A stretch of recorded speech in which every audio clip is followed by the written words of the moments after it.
They told you silver could never do it. They told you $50 was the top. They told you $100 was a fantasy. And now we're here. Silver just printed $118 an ounce, an all-time high. Not a meme, not a rumor, not a maybe. And at the exact same time, COMEX inventories have been draining hard enough that even mainstream outlets are forced to talk about the tightness. Reuters reported COMEX silver inventories fell from a peak of 532 million ounces to 418 million ounces after 114 million ounces left inventory, about $11 billion worth of metal walking out of the system. That's not noise. That's a structural migration of supply away from the paper center. Source now add the other half of the blast radius. Right now, pause for just a second and tell me where you're watching from.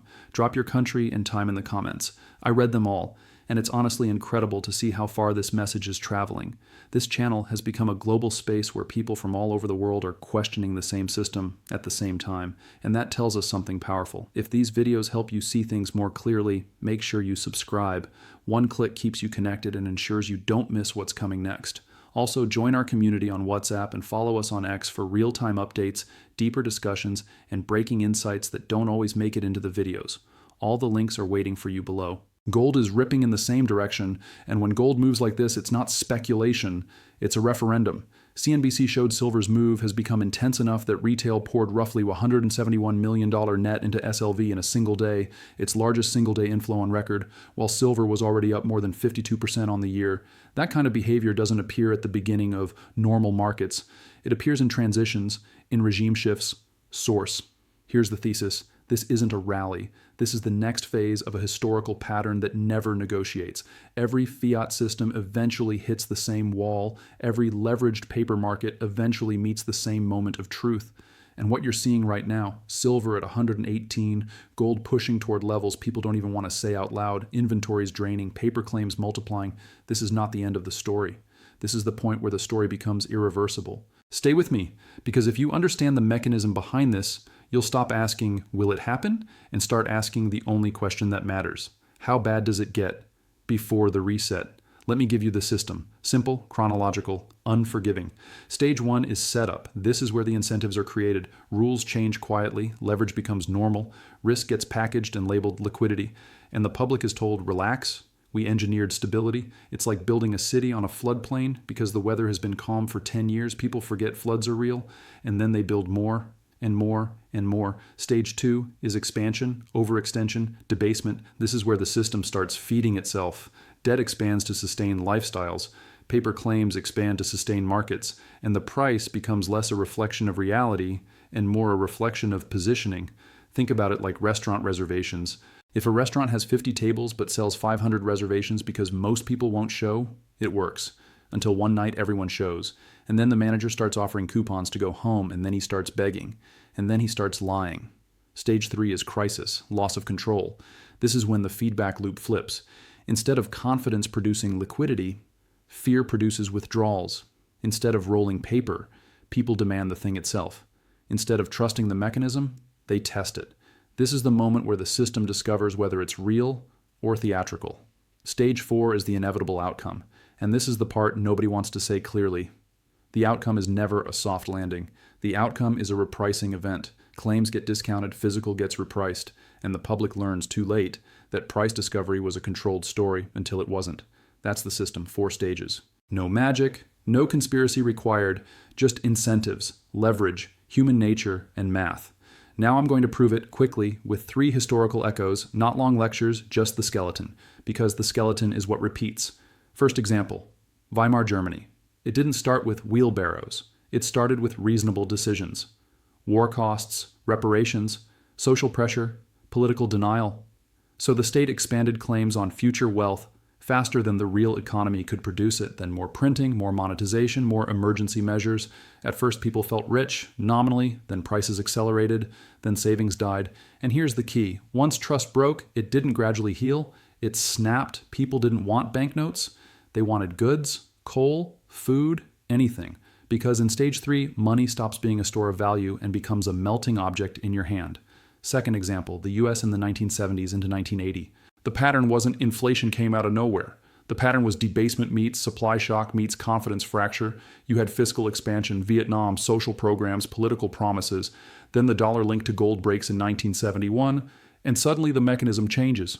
Gold and silver don't go up. The measuring stick goes down. And when inflation expectations embed, people stop believing official numbers. They stop believing temporary. They stop believing we've got this. Then silver does what silver always does in stage 3. It moves like a trapdoor opens beneath the market. And the cliffhanger question back then was the same as now. What happens when too many people demand the real thing at the same time? Third example. A modern paper market stress event. Nickel on the LME in 2022. Nickel wasn't supposed to do that. Nickel wasn't supposed to gap vertically. Nickel wasn't supposed to force an exchange to halt. But when paper shorts collide with physical constraints, the market doesn't negotiate. It detonates. Trading got suspended, positions got questioned, and everyone learned a brutal lesson. In a squeeze, liquidity is not your friend. Liquidity disappears right when you need it most. Now take those 3 examples and overlay them onto today, not emotionally, mechanically.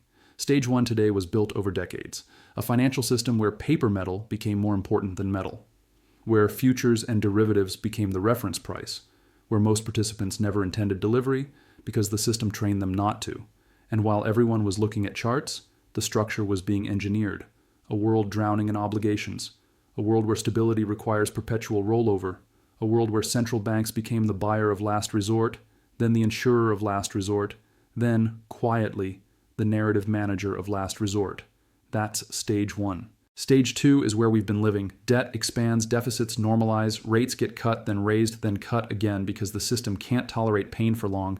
And in metals, stage 2 looks like this. Paper claims expand because it's efficient, it's profitable, it's liquid, and it works because most people don't ask for the bars. But here's what changed, and this is where the current story turns from interesting to urgent. The physical market started tightening, and it didn't loosen.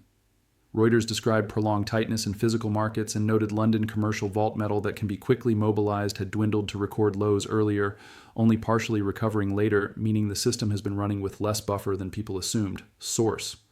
And while that happened, demand didn't politely step aside. Silver is industrial, it's monetary, it's strategic, it's not optional for entire supply chains. So stage 2 kept building pressure. Now stage 3 is flashing right now, and you can feel it in the behavior. Because when a market is healthy, inventories can drain and price can stay calm. When a market is unhealthy, inventories drain and price starts screaming. Silver at $118 isn't just up. It's the signal that the paper mechanism is being questioned in real time. And even mainstream coverage shows how reflexive this has become. CNBC reports retail has turned silver into a high-velocity battleground, money rushing into SLV, and at the same time leveraged bearish products seeing abnormal interest too. That's not a stable market. That's a contested market, a stress market source. So ask yourself, why would both sides show up with leverage at the same time? Because everybody senses the same thing. They sense that something is breaking out, but they don't agree on the timing. And timing is what wipes people out. Now let's get specific with what your resource transcript is pointing at, because it matters. The claim is that COMEX registered inventories dropped nearly 5 million ounces in a day, while silver ripped to 118 and gold surged above $400. That's a classic stage 3 signature. Physical leaving the deliverable category while price is rising, not falling. That is the opposite of plenty of supply, that is, get me the metal. And when that psychology spreads, paper markets become fragile, fast. And this is the part you need to hear clearly. In a fractional reserve system, whether it's banking or bullion, the mechanism survives on non-participation. It survives because not everyone asked for delivery at once, not everyone withdraws at once, not everyone converts claims into the underlying. But when enough people do it, the system doesn't smoothly adjust. It gaps, it limits, it raises margins, it changes rules, it settles in cash, it finds excuses. And that's not because of evil, it's because of math. Now, stage 4 is the outcome we're walking toward, and I want to say this in plain language. Stage 4 is where the world learns what the price was supposed to be if the paper leverage wasn't allowed to set it. It's the repricing of the real asset relative to the paper promise. And that's why silver doesn't go from 118 to 130 in stage 4. Stage 4 is where you get discontinuities, air pockets, limit moves, weekend gaps, shock opens. And here's the psychological reason most people will miss it. They will keep trying to trade it like 2018. They will keep anchoring to old ranges. They will keep saying it can't. But history doesn't care what you anchor to. History cares what you can deliver. Now let me inject one more piece of credibility from the mainstream sources we just pulled. Reuters reported that after peaking at 532 million ounces, COMEX inventories fell by 114 million ounces to 418 million ounces and framed it as physical metal leaving inventories. That scale matters because it quantifies the drain. It says, this isn't a one-day social media event. This is a multi-month structural draw. Source and FX Street, in its own commentary on the silver move, described COMEX inventories hemorrhaging and noted an extraordinary withdrawal earlier in January, alongside discussion of physical premiums and tightening dynamics. Whether you love that outlet or not, the language itself tells you sentiment has crossed into system stress framing. Source. So now we have the setup. Now we have the mechanism. Now we have corroboration that inventories have been falling sharply, and that silver has entered a psychological zone it has never occupied before. Now comes the part where I'm going to make you uncomfortable. Because the biggest misconception people cling to is this. This time is different. They'll say technology will save us. They'll say AI will boost productivity and erase debt burdens. They'll say the US is exceptional. They'll say central banks have tools. But let me translate that into the four-stage system. Technology does not cancel leverage, it accelerates it. Productivity does not erase debt if the debt grows faster than productivity. Exceptionalism does not override arithmetic. Tools do not matter when using them makes the disease worse, and that's the bind. If policymakers tighten, debt service strains the system. If they ease, the measuring stick weakens. If they try to do nothing, the market forces the move anyway. There is no painless branch in stage 3. Now, mid-video call to action, and I'm going to be blunt because this is exactly why channels like this exist. If you want the next segment, where we map out what a real COMEX stress sequence could look like, what to watch in spreads, what to watch in premiums, and how the paper-to-physical narrative flips overnight, subscribe now. Because the people who wait for confirmation are the people who pay the highest prices, not just in dollars, in options blown up, in leverage liquidations, in missed exits. And if you're not subscribed, you're outsourcing your awareness to headlines that show up after the move. Now, actionable insight. Practical. No fantasy. 1. Stop thinking in single price targets. In stage 3 and stage 4 environments, the correct mindset is ranges and scenarios. Silver at 118 can correct hard, violently. Reuters even warned the speed of gains positioned it for a major correction. That can happen, and it can happen fast. Source. But a correction inside a regime shift is not the same as a top. 2. Separate exposure types. Paper exposure is not physical exposure. ETFs are not all the same. Mining shares are not the metal. In a stress event, correlation spikes and liquidity lies. 3. Build a plan that survives volatility. If you are a long-term holder of physical, your job is not to guess tomorrow's candle. Your job is to avoid being shaken out of a structural repricing story by a tactical pullback. If you are trading, position sizing becomes life or death. Because in a market that can move 6% in a day, leverage is not a tool. It's a fuse. 4. Watch the signals that precede stage 4. Inventory draw is 1, but spreads matter too. Lease rates matter. Premiums matter. The divergence between quoted price and available supply matters, because stage 4 starts when the market stops believing the quote. And that's the entire game. Last misconception, and this one destroys people emotionally. Gold and silver are barbarous relics. If that were true, they wouldn't be acting like global thermometers right now. When gold moves steadily, it's a warning. When silver explodes and inventories drain, it's a siren. So here's the inevitable statement you need to carry with you. This is not a debate about whether precious metals should rise. This is a process where paper credibility is being stress tested by physical reality. And physical reality always wins, not because it's moral, because it's finite. So here's your final call to action: subscribe. Because the next segment is where we outline the next phase of this pattern. What happens if delivery demand accelerates? What institutions do when they can't find metal cheaply?